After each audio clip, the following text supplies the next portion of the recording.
I rise in opposition to this legislation, and I would like to start out by saying to the chairman, he's done a great job.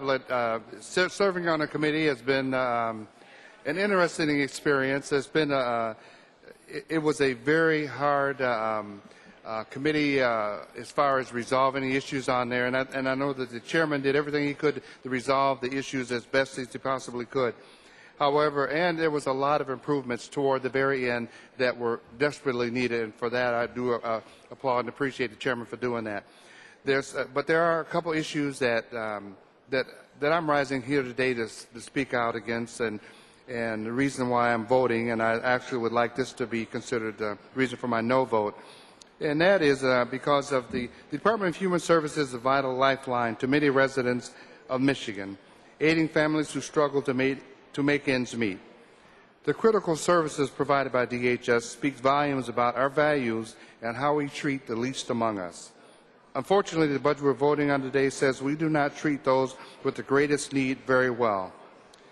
The budget before us says that families in emergency situations will have to wait even longer for help because there will be fewer caseworkers to process their claims, as we are reducing the caseworkers. And as everybody knows and has seen and read over the last couple of years, there is a shortage of caseworkers already, where the offices, the caseworkers that are there have been threatened. They have been there's been physical assaults because of the shortages and because of the problems that the residents have had in the offices. And now we're going to reduce another 300, which will create even more anguish in these offices.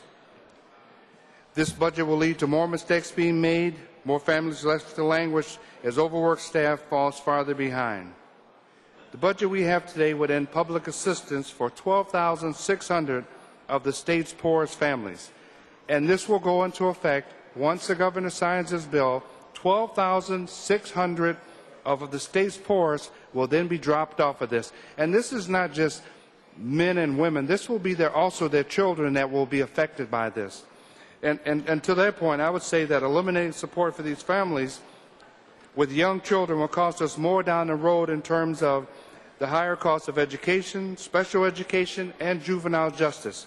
Personally, I would have liked to have seen some kind of graduated program that wouldn't have affected us all at one time. This is not shared sacrifice. This is asking those with nothing left to give even more. To those planning on voting for this budget, I say we have actually listened to the voters across our state, and while the people know times are tough and are even prepared to chip in, if it truly means shared sacrifice, they are not willing to raise taxes on working families, slash education, and cast aside families in dire need to pay for a $2 billion cut for business. I cannot support this legislation and will be voting no. I urge my colleagues to listen to their conscience and do the same. I request that my remarks be printed in a journal. Thank you.